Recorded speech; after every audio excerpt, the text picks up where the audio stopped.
spiritual growth. So it's a full mix, and it's an intentional mix, I feel, by the Supreme Consciousness. That all will learn from each other. If we're all equal, I don't think it doesn't make sense like that. At some point, we'll find all that the senses have to offer, all that the natural world has to offer.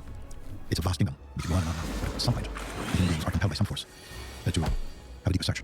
Because all these things without a real understanding and knowledge of our innate nature, it will not be fulfilling. As much as we desire and attain what we desire, there are always higher regions to go and go. And so I don't want to put some limitation on that. But what we know is that for many human beings who have come to Earth, I've demonstrated that at a certain point, all the things that could be enjoyed through the senses, through the mind, were not enough. They were not fulfilling at a deeper level. They were superficially enjoyed at a superficial level. And some force within them compels them to search for more meaning, more ultimate connection with something that they may not be so clear, but they have a deep intuition that it is not held in the mere phenomenal interaction with the phenomenal universe. So we can't point these people out from a distance. Something happens from within them. And it could take, the announcing of that can take many forms. It can be some people just become sick, or an accident, or read a book, or watch a movie, or whichever way it is. And it may seem to be accidental, but I've come to see that there's a deep wisdom underlying all these superficial, seemingly superficial, or incidents. And I say this because at some point, left unto ourselves, we would just drift also to that field, which is also much wider in this field than the physical world, But there's some inner guiding that we may not be so conscious of, but it brings you to where you need to be. And then there must come from you, once the taste is, you've been touched by some taste, then you will not need so much outward encouragement. The fruit of that taste will itself encourage you to go more deeply. That's just broadly speaking. I know in my own personal journey, and many people that I speak to, whether it was a video they watched, somebody that they met, or just natural uprising oneself, they had a taste, they got to experience a reality within them that was more impactful, more real than anything in the sensory, non-knowledgeable world. So as we dive deeper into the self, how does observing who we are not help us clarify and see who we truly are? Yes, that's quite the mature stage for many people. Yeah. There's such a powerful sense that and belief that we are our bodies and our personal identity. And the word we use ego, we don't like to use that word. We think ego is an attitude, but ego is a strong identity that we are this body and our conditioning. So for many people, we have to work with that inside that paradigm first. At some point, you'll come to I'm not sure. Again, I come back to the point where you're not on your own. You're being led by some forces guiding you to what each one need to find out. Even if you're not conscious of it, you find that your life takes a turn here and there. And it is to bring you to what this life was meant to experience. And ultimately, I feel, to wake up to the reality of who you truly are beyond the condition of mind and identity that's formed as well. Yeah, I love what you shared before about how life takes care of life. Yes. And I feel that many people don't. But unless it does feel like it's the reality. As we start to dive deeper into who we're not, one way in which people really identify with themselves is through their own thoughts. They feel that they are the thoughts very strongly. Yes. These thoughts are arising out of an identity structure, and so they proceed to see themselves as the world around them. So for most of us, that's a very foreign idea that I'm not these thoughts in my head. Yeah. So starting there, how can you share that we are not our thoughts and the process of identifying them? Okay, well, you cannot be, actually, I'll go more than that. More than thoughts. Whatever you perceive, whatever you experience, comes and goes. You cannot be that because when they appear and we engage with them, they feel very real and very present and belonging to us. But then they move on and they come and they go. And if you were that when they go, as they do, and they must, you would also be gone. But something's here to witness, that's over, the vastness of it. Everything comes and goes. So I liken it that the deeper being, the deeper awareness is a bit like the infinite sky. And our thoughts, experiences are like clouds floating by. And from a seemingly external perspective, it feels like, yeah, there's all these skies like that. But from behind the clouds in the vastness, it's untouched by them. And from that perspective, nothing sticks. Everything's floating by, has a momentariness about them. So at some stage, as we deepen and mature into a real understanding, a real seeing, it becomes automatically more clear that it is like that. And so the tendency to cling to thoughts or ideas or philosophies or whatever, it gradually lightens up, and where distance is felt, we can begin to experience or perceive the world with more detachment, which is quite a healthy thing. If we're suffering from an overload of attachments, the things which are ephemeral by nature, even the very idea of who we are is ephemeral. It's always changing us. So there must be something deeper than the layer of condition where we accept the evidence of ourselves. That is also floating by. Nothing sticks in this. There's something that must be there to recognize nothing sticks. Earlier I gave the example because someone had asked, you often use the word like consciousness and beingness, but we are not able to relate to these terms. We don't have a, we don't have an image of that. Could you give us a practical guide to help us understand what you mean when you say consciousness? And so I gave the example that if I'm doing this with my hand like that, I'm aware and you're aware this movement is happening. But is my awareness doing this? I said, no, I'm aware of the awareness is not doing, the hand is doing this. If I change it, it is the awareness changed? It isn't moving. Supposing this represents our thoughts also, they come go. Is my awareness of them same? This is stillness. From where we engage the movement of life, the world, thoughts, people, things, ideas, they appear and they may seem to be enticing for our soul for a while, but they drift on. And even the person we once thought we are or were, that also that shape cannot be held. Everything becomes recognized as a phenomenal and ephemeral. And that there must be something that recognize that which is changeful. So whatever you can recognize, whatever you can perceive, cannot be you that which perceive it. You see? No, that doesn't sink in immediately for many people because of this very strong idea that no, but I see all these things, but I want to be able to become more knowledgeable or more grounded in this. But even that standpoint of identity, one day is like something else will change. But there is what I'm going to do, there's a deeper nature in us that does not fluctuate. It's ever present. I call it that field of consciousness. I just indicated and referred to that from a place where the example of his awareness moving and the hand is moving. So no, it's stillness. And yet we give very little attention to that. And yet this is at the very heart of something. You see? Yeah. Because there's an idea that we can learn everything. Yeah, everything is attainable. Right. But even the very faculty that enables things to be perceived and understood, that also is not permanent. If memory is the medium that holds information of the world and mind, that also is stable. That also is not stable. There's something beyond even this also. Because we can say that, the memory itself is running. You can say you can go to the doctor and say, my eyesight in this eye is gauged up to like 65%, in this eye is only like 25%. So something sees the ability to see and the ability lessened by something. That intelligence is seeing this also. And it's seeing that moods come and go, thoughts come and go, feelings come and go. Even if each one was given the opportunity to write a synopsis or something about life history and autobiography, I'm sure if you have to keep doing this for over 3 years, it's not changing. It's nothing solid. So the word you used earlier, self-discovery, it feels really beautiful to switch from that paradigm of thinking that, because we're under something that we want to become more life, we have to get more, right? We achieve more, we accumulate more, and you're saying actually to discover more of yourself, it's the process of realization, discovery, not achievement, attainment. I feel that certain things we have to go through. We have to try it to see if we find fulfillment in things, or in praise, or wealth, or fame, or whatever. Not be space for that. You can try. So when you leave it, you can leave it authentically. So I wouldn't put anything away that will go. At a certain point, it comes a time when we are right and ready. We may not even be aware of that. But this is why I say that something is taking care of each form, each soul, a journey like that. You will just, you may have all this knowledge ability at some point, but you will not be ready for it until you are ready for it. Part of me, my own path is like really wanting to, support people on realizing that path with myself. At times really wanting it. Yes. And at the same time feels like it happens in perfect harmony with what it's supposed to. Would you say that? Yes, I do. I agree. Yes. So then, can we do things to quicken our awakening, or is it really just awakening happens as it's supposed to? It's not so accidental in some way. We're always doing something to great intentions. But the intention is like, I want to grow, or even to dissolve all these ideas that are so cherished, but they're not bearing fruit. Help it to unplug from them. You see, you find your way gradually. You find often your way by finding what is really not your way anymore. We all grow certain kind of practices, and it becomes more. We feel pulled in a certain direction that your mind may not consciously recognize what turns out to be fruitful. And like this helps us to grow in faith and trust more that there is some power that is watching out for you in that way. As you get more mature, it becomes much more easy to see this and to your advantage also. You don't stand in your way. I definitely feel like I understand that way, and the memory of personhood slips back in unconsciously, right? And so, you know, for my own path, the listeners and how, you know, for the desire and the intention to want to identify and see and operate from the pure witness, and to know that as who we are more throughout our days. Zargataya says, we're looking for the house that I haven't left home. Yes, right. For instance, the CC says, the place we're looking from. Yes. This pure witness deep within. I taste it, I get more and more moments of it. But for what to do when, you know, you slip into those unconscious ways, and the memory of who we have done is, you know, like, conditioning is very strong. All of these things included in the journey. I'll be stepping back, and there's something in it. Sometimes we may imagine that we've left something, but there's still more to come. So the great consciousness brings you back. Sometimes failure is part of succeeding, just in the same way like sickness can be part of health also. So these things, you must not lament too much about them. You know, the key is to persist and to always hold high thoughts about it. That you're, it cannot be mainly about knowledge in that way. The knowledge must combust into actual experience. It must bear fruit in that way. And it's only then that it becomes alive. It cannot be alive only informationally. It has to somehow be transformative. You will feel a change in your life from deep within, not just externally, but you experience deep within. And these are not the changes that can be gauged by science. It's more intuitive. As the intuitive areas in your life open up, your capacity to perceive in ways far beyond the earlier stages are growing, and they're full of joy. It's a joy when we are coming to see the things that are beyond the common mind, to intuit in that way. It's a great beauty, and it's all in you. It's all just waiting to discover it more and more. We must overcome the influence of the separation identity, but it takes time. And so I can't say it will take the same time for everyone. Some people take it much more quickly. You see, the more concepts we have, the more complexity and difficult experience. Actually, in the end, you transcend the realm of concepts. Concepts are only guides on the way. You come back to yourself, which is really beyond the. You're not just truth cannot be some treasure bundle of concepts. All this you believe. All this you believe. And if we trust in knowledge deeply, some fear will come. Even to transcend our present state of identity takes some courage. You see, because always the fear is that I'm going to lose something of value, but there's nothing of great value in your own being. I use the word value because it's beyond value. It's just true. Would you assert any qualities to that place within us in terms of what it's like, or maybe the fragrances that comes out from it? For sure, fragrance is peace, and a falling away of fearfulness, a deep joy, an expansion of love, wisdom, spontaneous existence, a falling away of judgments. It's very beautiful, and that's just a perfume. But the flower, no one can see phenomenally. In fact, you cannot experience yourself. It's very strange to say. You can experience a sense of otherness, but singularity you can't experience. You can only be. But we may say, but I love the taste of things, experience to taste things, to taste otherness. And yes, it's beautiful, it's a sense of otherness. But when you find that which is fitting the category of otherness, then your choice complete. You see, it's not easy to explain that in a mental way, because the mind works on duality. One thing against another, so you and me, this and that. You know, that's fine, because that does not mean desire completely. It can dare, it is experiencing it in a new light, in a different way. That's just a dance of God or consciousness. It's so, I'm so happy when I speak about this, because I'm happy because I feel I have nothing to learn some shit and everything. That it is really fun to work with God and to discover yourself. In the beginning, because, you know, old identity is almost like it doesn't move, although it doesn't really exist. It exists only as a thought. But when courage is, you know, also grace brings courage also. And intuition, in the sense that there's more beyond this. You feel it in us. Do you feel like that space within us is the same as everybody, and is what people mean when they refer to God? Yes, with every, not only human beings also. In every living thing. I feel the joy and the beauty when you talk about this space because of how intimate you are with space and how much it's impacted your life, and the presence that you carry in that realization then becomes an invitation for so many people to touch that space within themselves. And I'm excited to continue to talk about this space. As we desire to touch more of that space, it feels as though we have like an investment in who we have been, an investment in personhood and identity, and it's tough to let that go because we spent so much of our life being somebody who we're not, and you know, it's hard to let that go. So how do you support people letting go of that perceived investment? They have to have a taste of that which is beyond everything you have possessed so far. You have to have a taste. It cannot just be merely promises.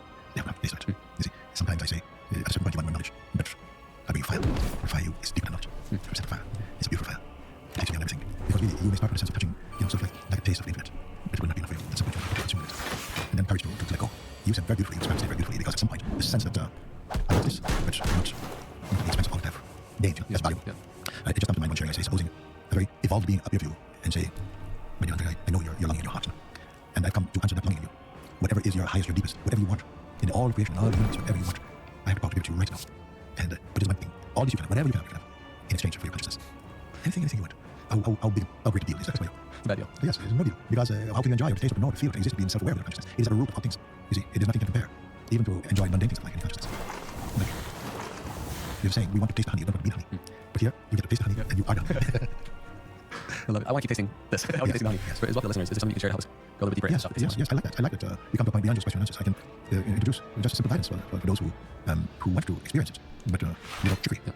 And that is what I share with you. If I were to say to you, if someone were to come and ask me, I hear that you can help people to go beyond the superficial life and mind, and I wish to go beyond because my mind and life has become so complex, it's so uncontrollable, and I feel now I'm suffering. Can you help me to go beyond all of this?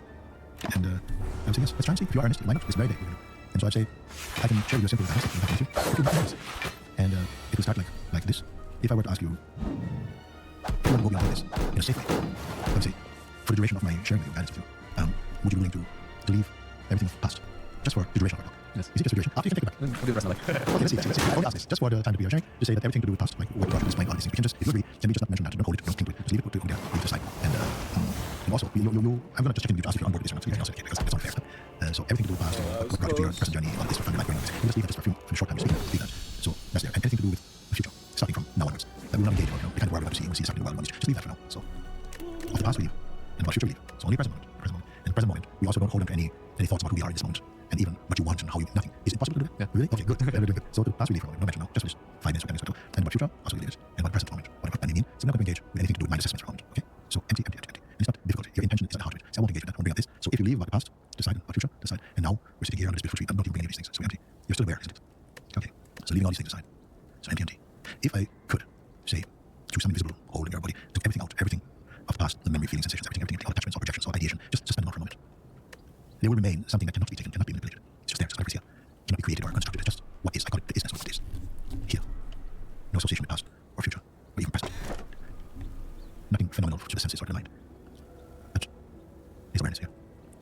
And so then I can ask you just a few simple questions, which you can answer yes or no. You don't have to think about it. They should be present with you. When you're not engaged with past or future or any present desires, but you're here. This space, let's call it like that, the space that's here. Does it have any shape? Is there any shape? No. No, no, no, no. Any color?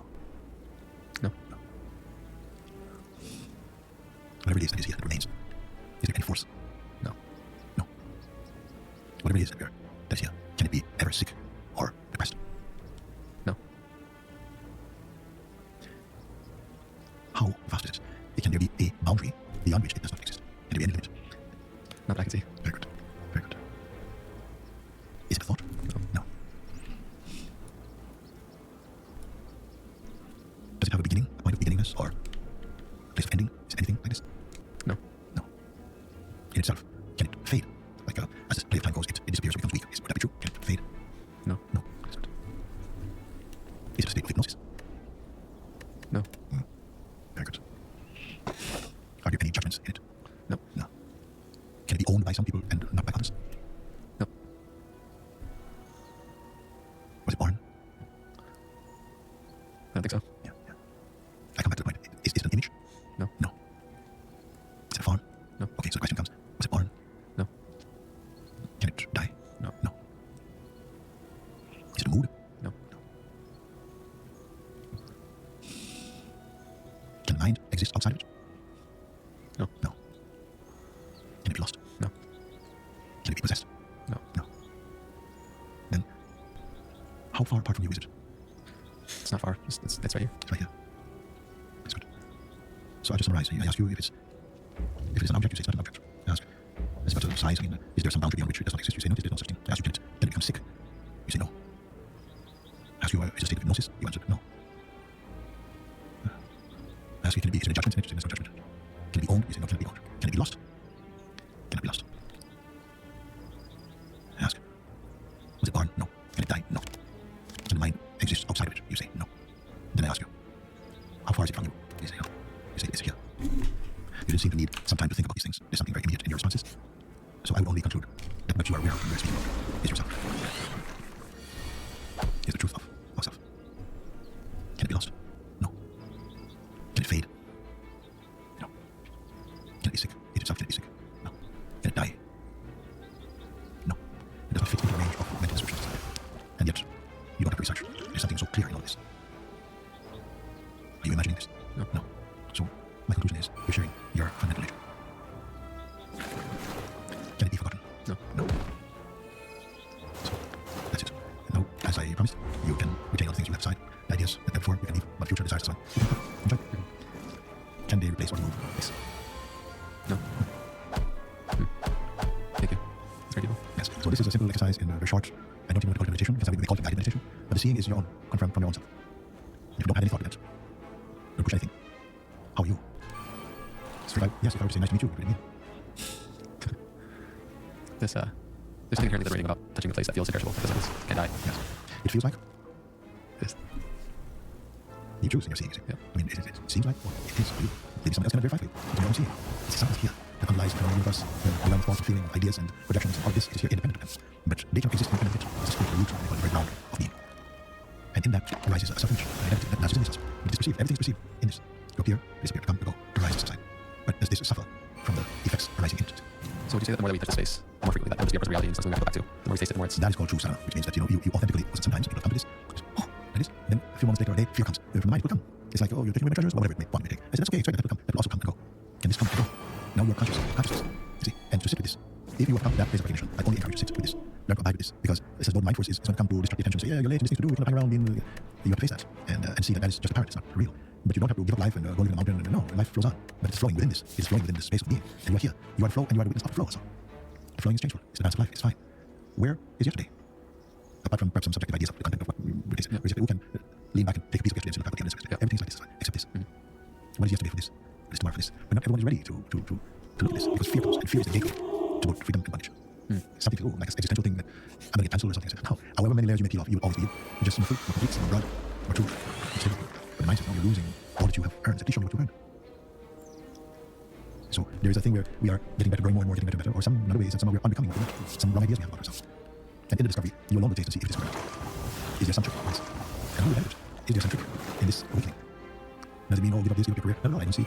It all arises in this. And if there is something to move into higher ground, it will manifest within you. It feels like this course is true self can be brought wherever we go. I feel like it's a spiritual lesson. Appealing to those who maybe appear or think of spirituality or, from the outside in perceiving conscious space means a lack of involvement in the world and have to detach from the world.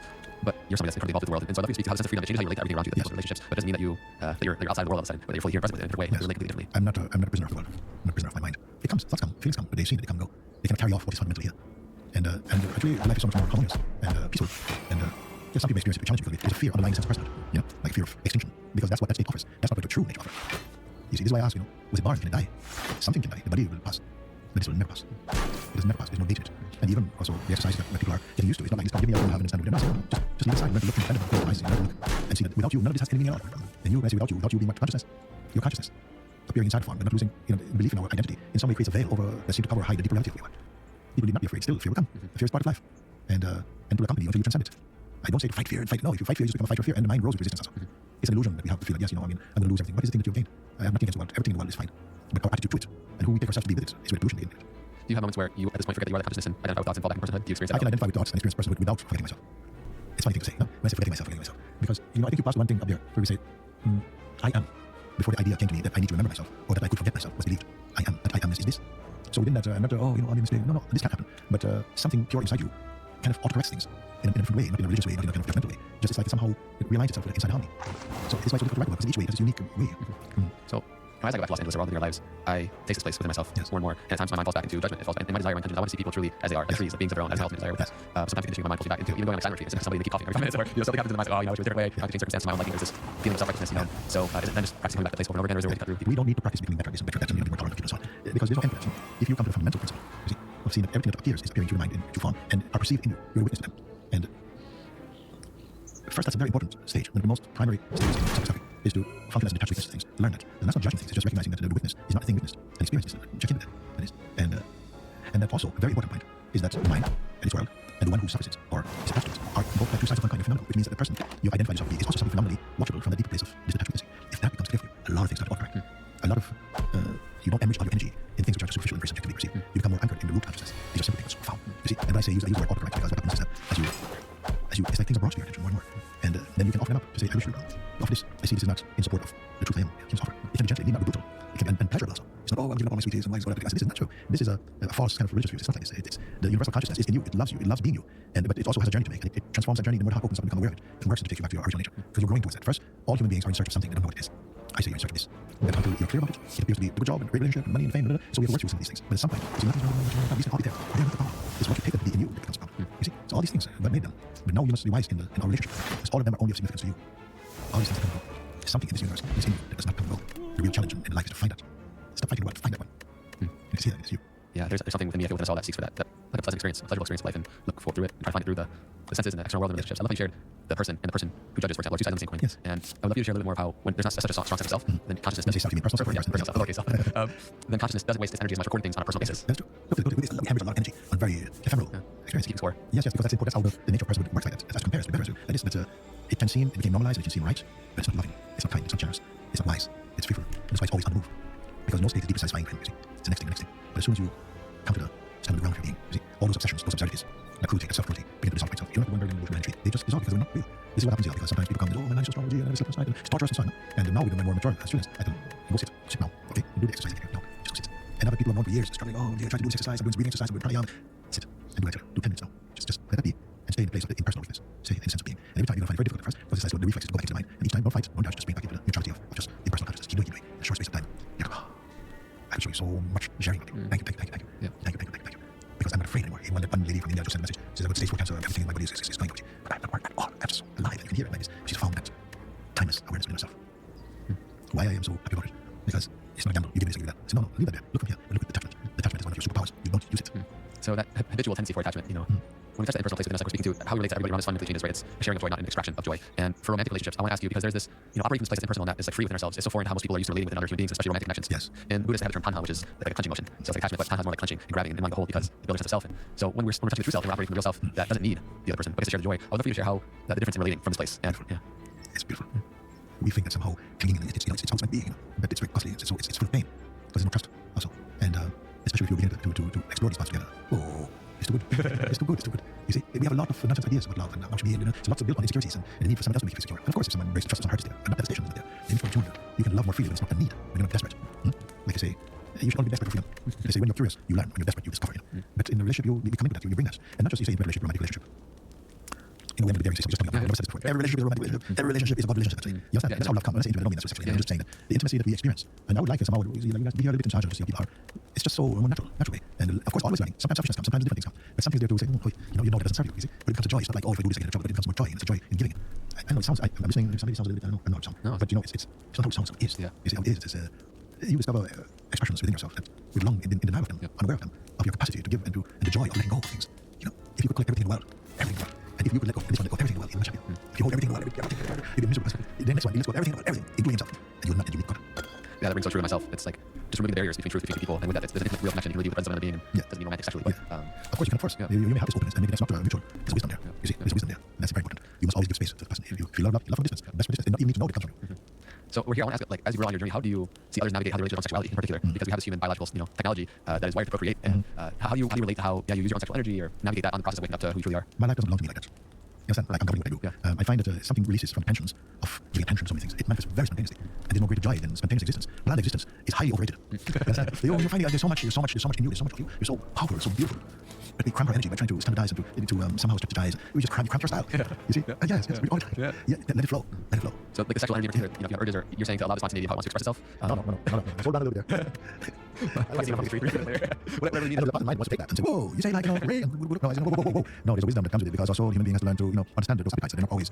The mind makes a lot of them to its own, to fulfill its own projections, its own weaknesses also. So I don't want to say that. I mean, of course, we are free to make all mistakes in the world. And we're free to be free, and you're free to be bound. We must learn that. We must approach it with some respect. But that respect, it need not. At first, we are going to be very animal. Now we pass many of those stages. And as you grow, some refinement comes, and a higher way comes, and more respect comes, and more appreciation comes. And it doesn't dampen that because the joy that comes from addiction and the joy that comes from freedom is very different. You know.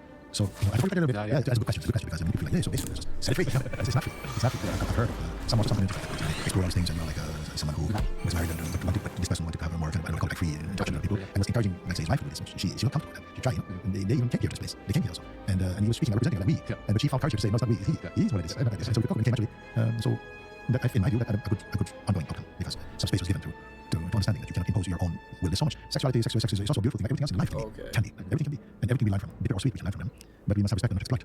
And sometimes we don't know the difference.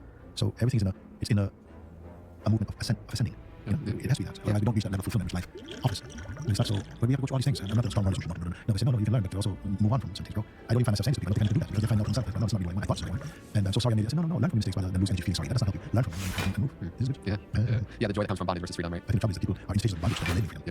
And with maturity, you come to see these things. Every genuine urge in you to find truth, it brings so much blessing in other ways that you're growing in multi-dimensional ways. You're really in a way that the state of person cannot do that stuff. You're working in harmony with the universal consciousness. Yeah, it's like the difference between freedom being perceived as I can do whatever I want whenever I want versus freedom from the urge to be anywhere other than where you are. Yes, that feels like what you're speaking to. Yes, you must try that. You must try that. You try that until you start to pay attention to the hurts. Not just you that hurts. But we have to try out things. I think the earth is a very experimental place. We try a lot of things. But you don't have to experience everything. Right, you can be wise. You learn something and it gives you access to a lot of things in a good way. I love the thread that we're on of relating to the world from space from within. Another one I want to speak to is how we relate to praise and blame from the outside world. Yes. Because when we don't have a strong sense of the lowercase self that we're referring ourselves to, then even when somebody shares something beautiful, it's like who's there to receive it in a way. But so we're reflected and perceived beautifully. But sometimes I struggle with even receiving positive. The negative ones don't really bother me as much. A lot of people struggle with the negative blame, hate that comes their way. And so how you relate to praise and blame change as we tap into space within? How we relate to it? The life shifts from person to presence. In the paradigm of the person, you're very insecure actually. The state of person is a mode of consciousness, but it's very shaky, very insecure, and it needs to be encouraged, reminded, appreciated. That's how the ego identity works, and it works at that many levels. Even sometimes we fight against it, it still values that, and that's a stage that we will live within the paradigm for a while, but that will also change. As that shift occurs from the state of person to presence, or presence to beingness, is a stage beyond presence to beingness, a stage of absoluteness.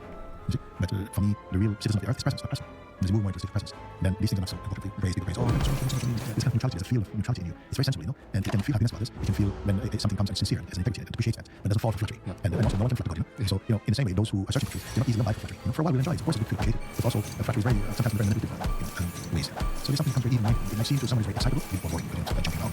But later, they will come to you, sit with you and say, please help me. I really got stung because I invested so much emotional, sort of investment in this relationship or whatever, because they said all these wonderful things to me, and basically, like I went for it. So then you become open to learn, and you're hurt by mistakes. And don't become resentful. It's always good to have someone you can share with, because if you don't, you get very resentful. That's beautiful. That shift from person to presence, and because I'm sure many times people come up to you share really beautiful reflections of how you've changed their life fundamentally. And it's like receiving from the heart. One's versus the flattery is like you said, people break down how candy very manipulative. Yes, and I don't change their life. They change their life, and I support. Yeah. They change because they made those choices, and I only support them and say, this is good, and try this, and they change. Yeah. So the more we're touching this form, this place within ourselves, it feels like there's more harmony and there's an essence of well-being, and like we spoke earlier, life takes care of life. Why do you feel like the more that we tap into our true self, the more wealth, happiness, health, abundance, like these things start to become more reality? Is it simply in accordance with that energy? It can be for some, for others, like I say, sometimes there's a wealth in poverty, there's poverty in wealth. There are no fixed standards like that. For some, they feel, my life is so abundant. Later, that abundance can also change and become very, really, like I can't tell who's true around me anymore. I don't know who's really friend and son. And for others, your wealth is emptiness. And that's not easy for many people to appreciate when you're brought in a materialistic culture. But it's not that it's naturally necessary. True wealth cannot be about things because all of them are even money. You're something much more than this body, something that will not go. So use time to discover the timeless is my way of putting it. And that doesn't mean that you just spend the joy of life. I don't think anyone is more having fun than the stage. Actually, the only thing is more fun than you're talking about your things, your stuff. At stage or awakened beings are more fun than anyway. But it's like that can be a little bit the joy of being. This place you see, this thing, see whatever.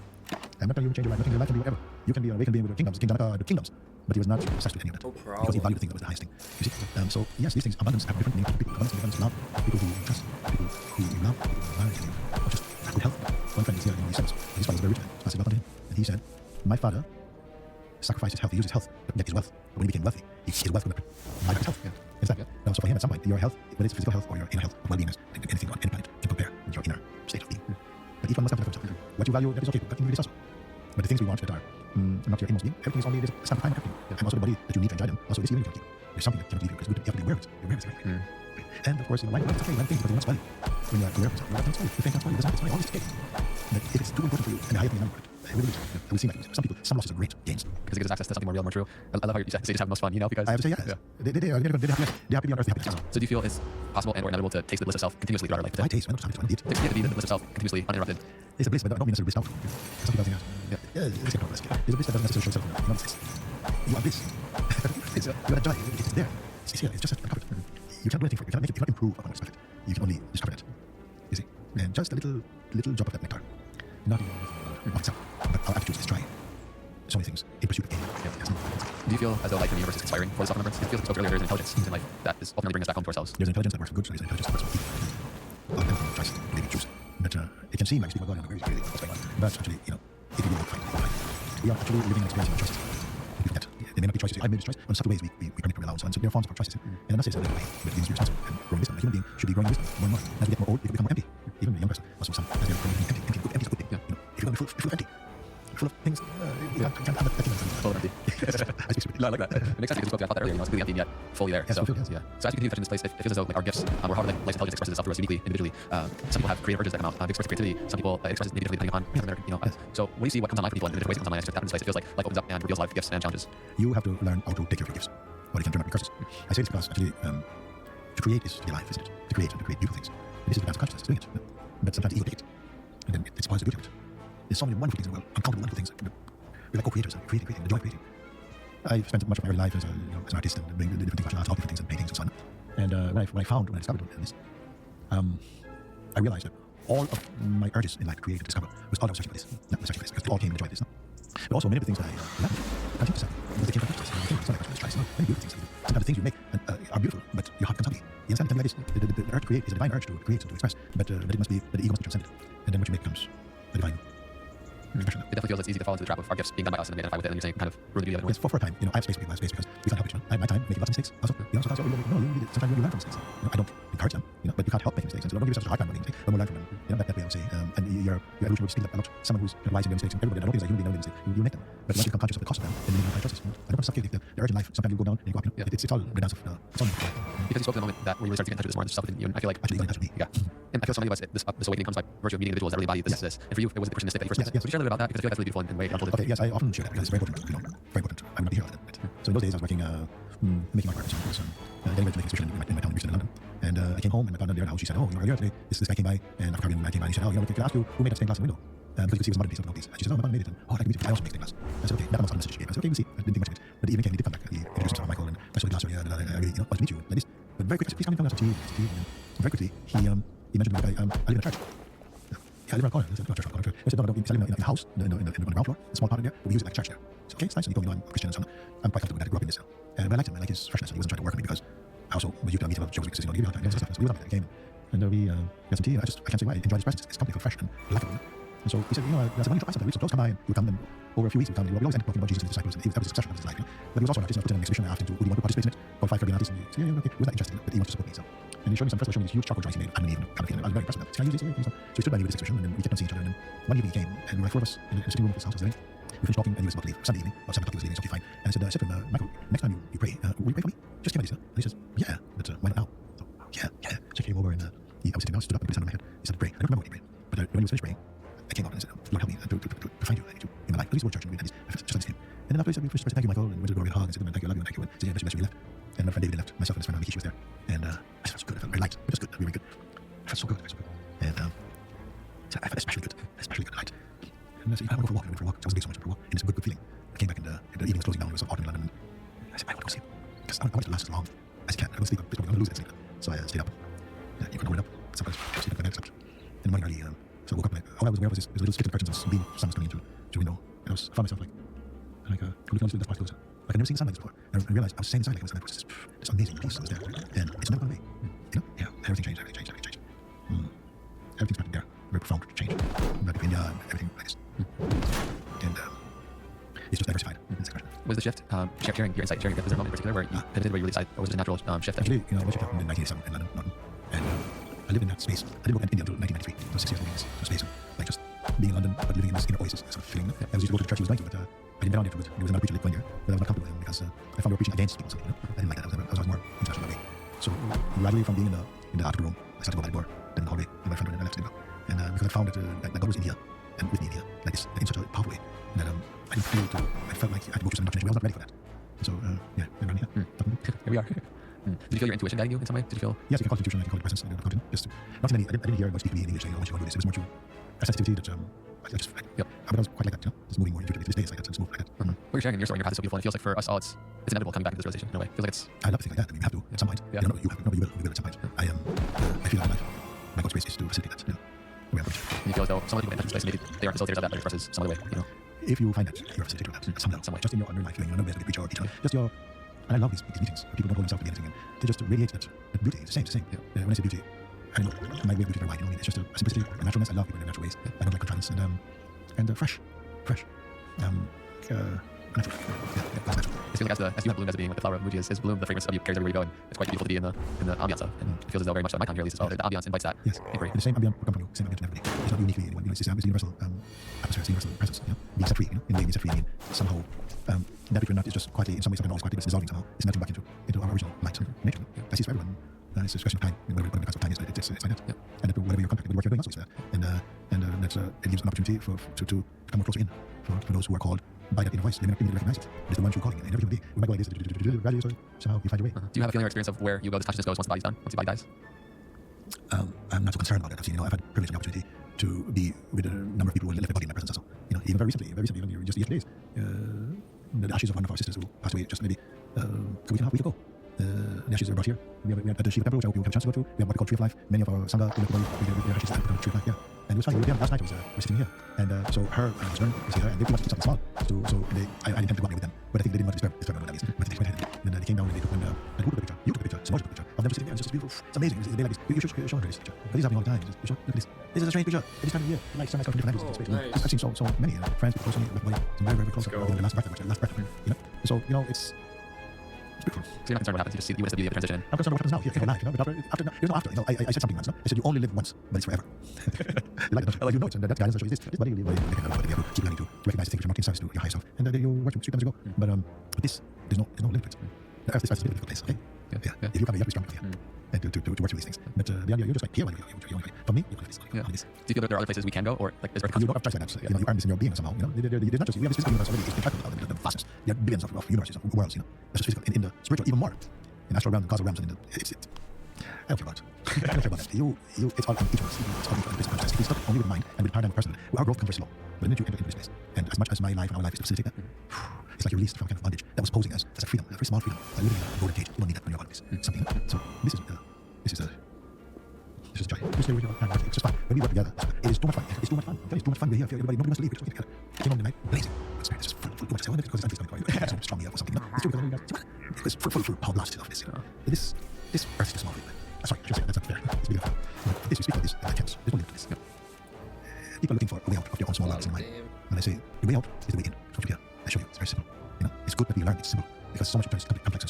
line in ego is if you are really honest, it's simple. And all of the highest is here to support your success. That comes alive. Free. I feel just so grateful right now for you in this moment, and we're getting through this. And Yes. Just cool happy. Cool happy. I feel, I mean, really since the meditation or experience, all the questions had resolved at a certain point. Nobody's fighting.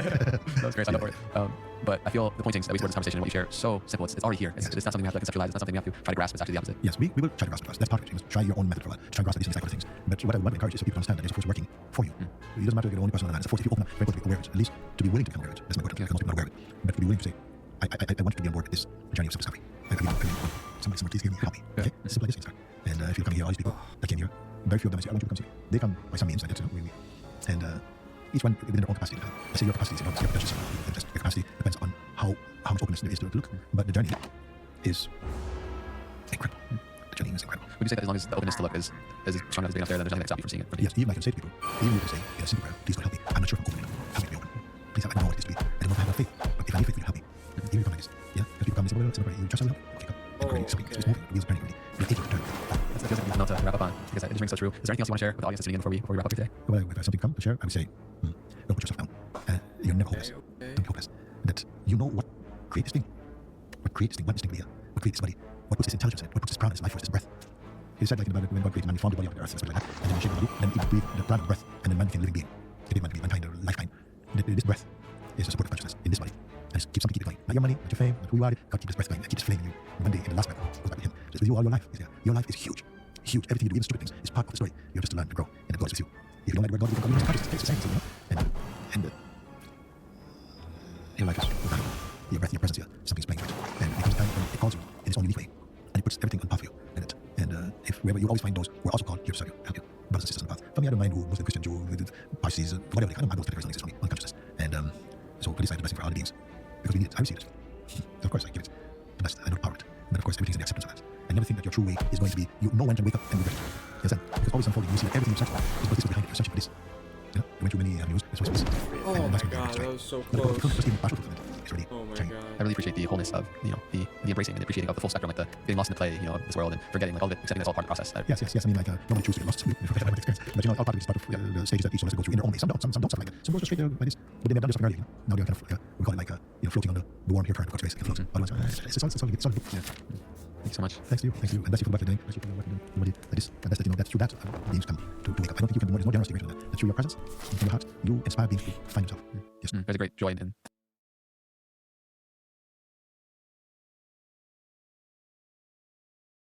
They were just thinking.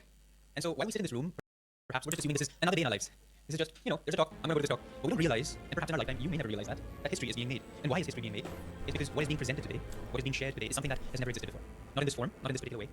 And perhaps decades later, longer still, people will be tuning into this day and remember, and they wonder, when did it all start? Where did that begin for these books, for these teachings, for this power that I feel now in my life? Where did it come from?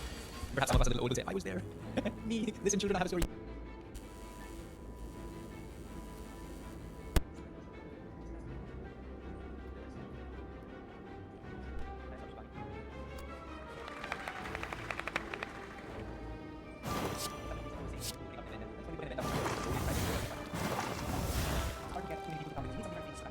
You need somebody well known. Nobody knows who Naya Swami Shivani is.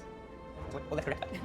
Let's change that. Let's find out who Naya Swami Shivani is. Because of course she's spent the last 50 years of her life not promoting herself, not going out there and making a lot of noise, but living and practicing the teachings of self-realization. Just quietly, inwardly, supporting whoever is around her, whoever needs it. And so of course, you're not seeing her on the billboards and she's not selling junk rush somewhere. Of course you're confused and saying, who is this Naya Swami Shivani? You've not heard of her. Because she's been busy. She's been busy, learning, applying, and then manifesting these teachings of healing for the last 50 years, following the teachings of Paramahansa Yogananda, for the last 50 years, every day of her life, every moment of her life. Just so that she could give us this. Just so that she could condense everything she has gained, everything she has learned, everything she has felt and experienced, and say, let me put it out for everybody now who have that same experience, that same opportunity. We were joking, we were at home, we were saying, this is your child, you have this birthday child, and it has your eyes, and looks just like you, it's blue. It's a triplet, exactly. I let Shivani herself share the story of how the book came into manifestation, but just to say she spent 2 years in near complete seclusion, cutting herself off from all her natural outward responsibilities and savers, which includes her traveling around the world, doing a lot of workshops, classes, training other people to teach these teachings. But for 2 years, she completely cut off from all of that, went completely inward, researched for years, I guess too, and brought everything that Paramahansa Yogananda said about healing, everything that Swami Triyananda said about healing, everything she herself has experienced about healing, and said, let me put it into a book. And of course, it couldn't be one book, it ended up being 3 books, because there's a lot to be said. And so I welcome you, Shivani, with the bottom of our hearts. Thank you for being here. This is the first global launch of your book, and as I said, history is being made, and none of us know that yet, but we will very soon, all of us. I would like to just very briefly speak a little bit about this baby. That for me, this book, it contains the essence of a movement.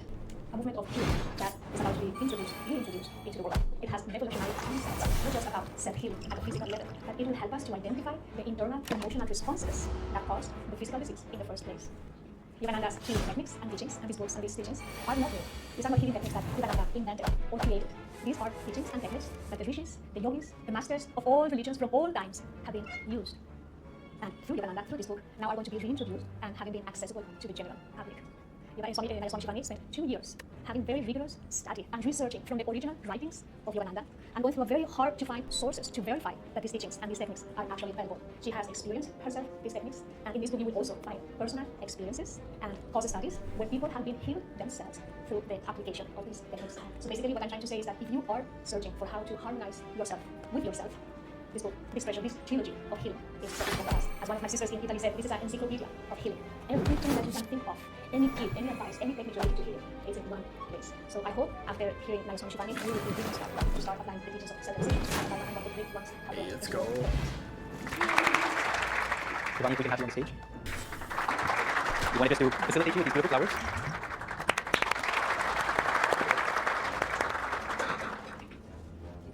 Now you can have one, Shivani. Is that good? Go. Is this good? Can you hear me back? That's the stream. That's it? Okay. So thank you all for coming today, and I hope what you were about to hear and experience, it feels this great passion for both in these situations, I always feel as though I have died and come back to my funeral, and hearing the eulogies. Each one of us today has made a journey to come here. For some of you, it was a short journey. Perhaps you live nearby. For me, it was a longer journey. I came from Italy just a few days ago. Part of me is somewhere over the ocean still. But every one of us has made a long journey to be here today. And this moment where our journeys are meeting is unique. We have never been all together before, and we will probably never be all together again. And what does that mean? It means that the universe has something special for us to experience today. Shurjo was speaking about historic events when people don't realize that history is being made. And there was this event, this kind of event, that happened here in India on the 3rd of August in the year 1920. Does this date mean anything to anyone? The 3rd of August 1920. It's not a point of history. But that was the day when a young Swami, then called Swami Yogananda, embarked on the very first passenger ship that left India for the West after the war. The ship was called the City of Sparta, and about a month and a half later, it landed near the city of Boston in the United States.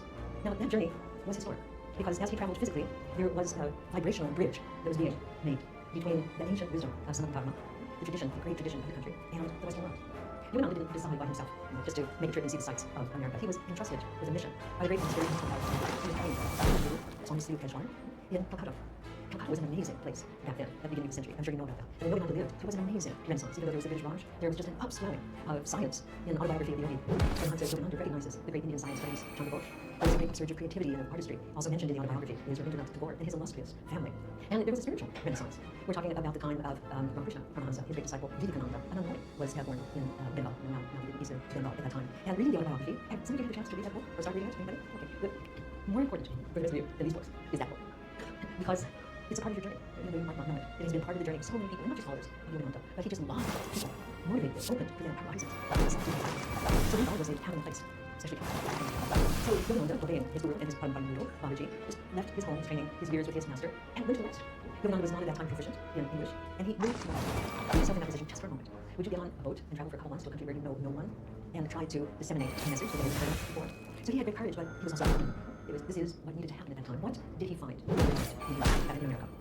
Just like with all things, he found two apparently divergent currents that were not only in America, but also throughout the world. Think about 1920 and what had just happened. So was the conclusion of World War I a great loss of life? In the United States, over 600 soldiers had died. India had contributed to that effort with 75,000 who had given their life for that cause, which, looking back, seemed so useless. But that wasn't the only thing that people were suffering from. It was what in America was called the Spanish flu. Here in India, what was it called? Bombay fever. India lost 15 million people to that flu. The United States lost 1.5 million. And throughout the world, 50 million people died of that influenza, while the war had taken the lives of 20 million people. People were suffering. People were looking for, what is this life? Why are we here? Are we just born to live according to the dictates of society and then die, who knows how, perhaps by some dreadful disease? So there was a yearning. There was a searching. Does it seem to be a similar time right now? So perhaps we in this room are not involved in conflict, but of course we hear about it every day, about the thousands and thousands of souls who are going on. All of the conflicts. And we see at least here on this planet, suffering, war, conflict, disease, confusion. But there was another current that was happening in America that possibly you haven't heard of. It was a reaction to the suffering. The pendulum was swinging in the other direction. And it's known slightly as the roaring 20s. Did you ever hear that term? The roaring 20s. People were having fun. They were dancing. Women were getting the right to vote. Music was being totally changed by the introduction of jazz at that time. These are little moments of history. And again, that are not recognized when they happen. But then looking back, you see the trends. So, this one Yolanda is coming into a country and into a world that has suffered greatly from war and suffered greatly from pestilence. And is now going the other way into intense indulgence. With the libertine. Just, anything goes, like many of the millennials of our age now. So, what was he to do? How was he to get into, to approach, to create a window into that mindset in those years? The message that he was entrusted to bring was that of Sanatkarma, which he called self-realization, self with a big S, realizing who we are. And his guru had told him, and Mahatma Babaji had told him, that once people really know by their own experience who they are in their relationship to their greater self, to the inner because people will recognize the unity, that they're all part of one fabric, of one source. But people in America were not ready yet to hear that message, because they were just having fun. They were enjoying prosperity, they were enjoying the sense of freedom. So what was he do? So he began by reaching people where all of us are touched every day, and that's our health, our well-being. How can we have a more healthy, more vital life, be more dynamic, more magnetic? How can we obtain what we want? What is real prosperity? Where is abundance? So many of Yogananda's initial talks had to do with healing and the ability to heal ourselves. One of the basic principles of Sanatkarma, the journey that we are all on together, is learning to be independent. Do not have to depend on someone else for our value, not to depend on others to recognize our true value, not to have to depend on others for our own well-being. When a spiritual master comes, he comes to put into our own hands the power to control our destiny and to realize everything that we want. And so he taught. He traveled, again, tried to put himself in his place. This was way before he still liked the voting rights movement and so forth. So there he was, a man of color from a different culture. In the beginning, he wore a turban and orange robes. And his message was so powerful that thousands of people flocked to hear him. It wasn't unusual that 5,000 people would fill an auditorium and listen and put into practice what he was suggesting. Why was he going to say that? He said because Americans had the can-do spirit. It was possible to do it in one world. Let's do it now. So the people came, they listened. Their lives were transformed. Even the President of the United States, Indigenous, invited him to the White House. And not just for a handshake and a photo op. President Coolidge invited him to give him messages about living and about leadership. So why am I spending this time talking about Yogananda? Shouldn't the book launch be talking about the author of these books? But he is the author of these books. And as Narayan was saying, so much of what he offered during those years has been locked away in private collections. The old magazines from the 1920s and 30s, you can't find them anymore. And yet every single month he wrote articles about spiritual healing, spiritual food, about divine will, and on and on and on. Real treasures, real wisdom. And so, where does my life touch Yogananda's life? Well, we came together in the private library of Yogananda Science Freedom. It was in 1969 when I met Swami Kriyananda in California. Are we still here? Good. Well, last time was toppers, and now it's always. So, 1969, Swami Kriyananda, the real disciple of Paramahansa Yogananda, lived with him for years, was trained by him, was given a mission to write and to teach. And so I met him, and I met him, and I was interested in becoming part of developing a new way with other generations before. And really, war, pestilence, I'm really so excited about that. And so Swami Kriyananda, just at that time, had purchased a piece of land and was starting a spiritual community. And he let his students read a manuscript, it was really still just a manuscript, pages, of a book called Spiritual Communities, cooperative spiritual communities. How to start them, and why? So I read the book, and I said, there might be something here that interests me. And so I went and I arrived, and that story of the early years is told on the website for this book, healinglightforces.com. So if you're interested, you can read something, and there are books about it. But as I said, I had not really got yet, and I didn't know any of the techniques, but with Kriyananda, I was able to learn. But then there was that day. I was 24 years old. I had spent 25 years of my life in school. So the only thing I knew how to do was study and pass examinations. And so there I was. What was I to do? And Swami Kriyananda was my friend, where he had a lot of these original teachings. And he said, take anything you want and read it. And I did it. In those years, there was no electricity at the community. It was really a pioneering fledgling community. And the kerosene lamp. His teachings were so fascinating. It was like through the night. And then in the early morning, pronouncing the early times, we're called and read some. It was absolutely thrilling. And what I discovered was that Yogananda taught self-healing in just about all of his writings. There are magazines, there are his commentaries of Bhagavad Gita. The first chapter of Bhagavad Gita in his commentaries is full of advice about health and healing. It was there in his articles and his talks. And what I came to realize as I studied in practice is that he was establishing people on their journey of self-healing in order to lead them to self-healing. Swami Yogananda's guru said that all disease is caused by one thing, and one thing only, ignorance. We are ignorant of who we are, and we spend our life in many lifetimes trying to form an identity. I'm a tennis player, I'm a pickleball, I'm good at badminton, I'm a prosperous business person, I'm a teacher, I'm a lawyer, and so forth. And we don't know who we are. But the soul knows who we are. And so within us, there are these two friends, our soul, trying to take us towards our higher identification with the universe, and its contradictory force, Maya, taking us towards identification with the superficial things that are not going to give us health-healing or self-realization. So this is the path that Yogananda lays out for us. And when we follow the path of self-healing, we're going to get to self-realization. So I thought, wouldn't it be happy with all of these amazing, similar I wasn't ready to do that. I was still looking for and so the years passed, and they've been wonderful years, and studying, practice, sharing, teaching, establishing a self-healing institute, and sharing with people. And remarkably, at this somewhat advanced age, there just was a moment, that moment in time, where the window was open to be able to gather together. And so I'd like to talk about the title of the book. Giving a title to the book or to the movie, his process. if any of you have ever been even to an article or to a class, to a course, because titles are important. They need to go to the essence. I was also involved about 10 or 12 years ago in producing a film called Finding Happiness, which is a film about the founding of the community and it's like this new way of cooperative spiritual living. And it was a process of about 3 years. And to have a movie before we started. Why? Because you have to promote something from the beginning. So I must confess that the title of the movie went through many incarnations. I don't remember and one of them was I'm going to something or other. It was and the Hollywood director of the movie kept telling me, he kept saying, Giovanni, calm down. He said, when the movie is done, it will tell us what the title is. And I kept that in mind. And it was true. I walked into the director's office in Hollywood to see what's called the director's office. And when I walked in the door, they said, it's in the movie. It's hidden. It's there. It's find out. It's a great movie. I have a lot of kids to find it. It's very interesting. So there were many other titles. But as I was writing, there was one phrase that kept coming up again and again, and it's over 300 times in these books. It's about life force. What is life force? What is life force? I was mentioning to some friends last evening that here in India, we have many poets. Many poets. Mine is Devata. Not surprisingly, is what Shiva. Of course, you probably have a family, Ishta, maybe a personal Ishta, Devata. But you all know that there's one God. And these are just qualities that are expressed in these different manifestations. Here in India, you have amazing philosophy. There's Dashanta, there's Vedanta, and so forth. There's many philosophies, but there's only truth that's expressed in different ways. So nowadays, there's many healing paths and techniques. It's wonderful that these things are available. But all healing is based on one power, and that's life force itself. Where does life force come from? It comes from the beginning moment of creation. Science calls it the Big Bang, and we call it the birth of creation through the pranava, through the Om, the first cosmic sound. And that energy, that movement, created everything, animates everything, sustains everything. You know, the plants, the insects, the fish, the animals, the birds. When they're sick, this intelligent life force has that activity. And go high, and just let the life force in your body heal them. So this is that one healing power. That's the basis of all techniques, of all medicine, and it's activating that life force in us that is self-healing. So these are the books that help us in many ways. Every book is full of techniques, and we're about to do a few things right now. The life force that's in us is often tired, asleep, dormant, passive. We feel heavy, confused, conflicted, because the life force isn't free. So self-healing is needed free to flow in us. That force is not only powerful, it's intelligent. It knows where to go. It knows what to do. So in the first book, just like holding it. In the first book, the title of Volume 1 is Prana, as this is life force. Yes, and it tells let's us go. where the power came from in the beginning, how to get it, how to use it. And there's a secret here that is the secret of self-healing. No and it's something that I problem. hope from today onwards, the whole world will know. Because knowing this one thing, our lives will improve, and we will live the experience that we are actually made in the image of the infinite spirit. So what's the secret? You want to see it? What are you going to do with the secret when you know it? Well, we'll see. Here's the secret of life, the secret of self-healing. This is going on this most important teaching phrase, aphorism, proverb that will live into eternity. The greater your will, the greater the flow of healing, the greater the flow of energy, the greater the flow of prana. So to have prana, to activate prana, to have their life in all ways, we need to activate our willpower.